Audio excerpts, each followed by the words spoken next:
మనుషులు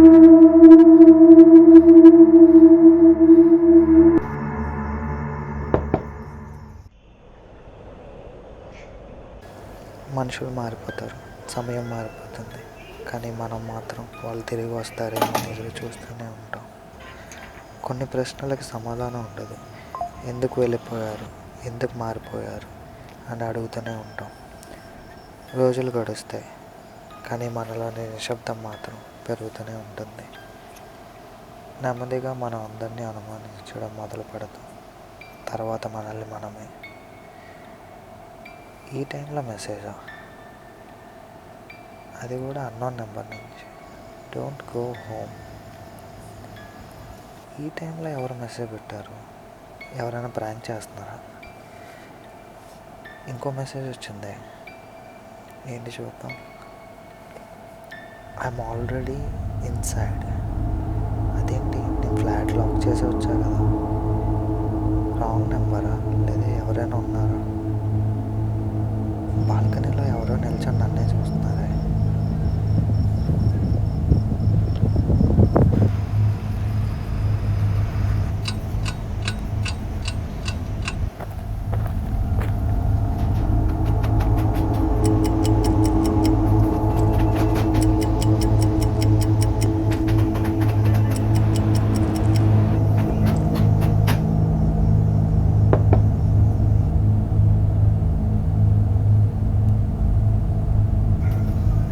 బాల్కనీలో ఎవరు లేరే, ఇక్కడి నుంచే కదా చూశారు.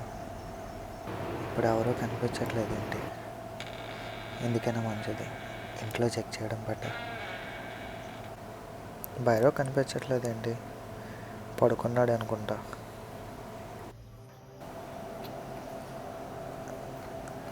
లైట్స్ కూడా ఆఫ్ చేసి ఉన్నాయి. లైట్ ఆన్ చేసి చెక్ చేద్దాం.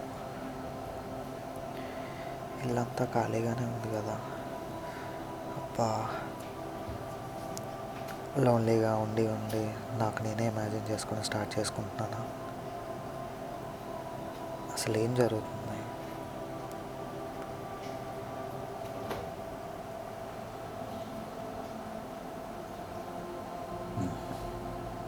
కొంచెం ఫేస్ వాష్ చేసుకొని ఇంక పడుకుందాం.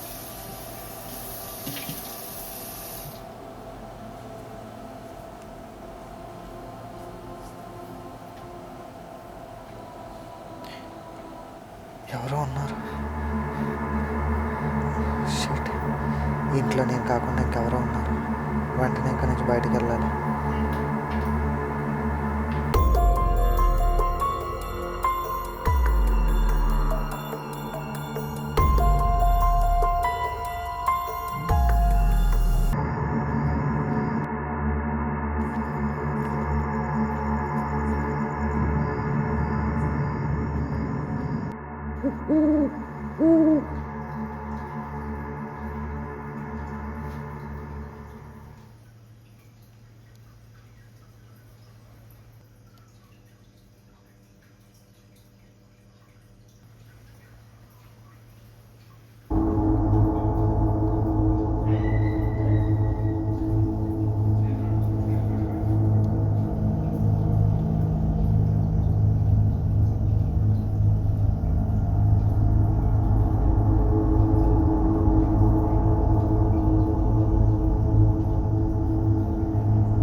ఈరోజు నీతో నడవడం మొదలుపెట్టలేదు. నువ్వు మొదటిసారి నన్ను ఎవ్వరూ అర్థం చేసుకోరు అని అనుకున్న రోజే నేను నీ పక్కన నడవడం మొదలుపెట్టాను. నీకు అందరూ వదిలేసినట్టు అనిపించింది, కానీ నిన్ను నువ్వే ఎక్కువగా వదిలేసుకున్నావు. మనుషులు శాశ్వతం కాదు, స్నేహాలు కూడా కాదు, కానీ నిన్ను నువ్వు కోల్పోవడం అదే నిజమైన ఒంటరితనం. నన్ను అందరూ దెయ్యం అనుకుంటారు, కానీ నేను దెయ్యం కాదు, నేను నీ ఒంటరితనం.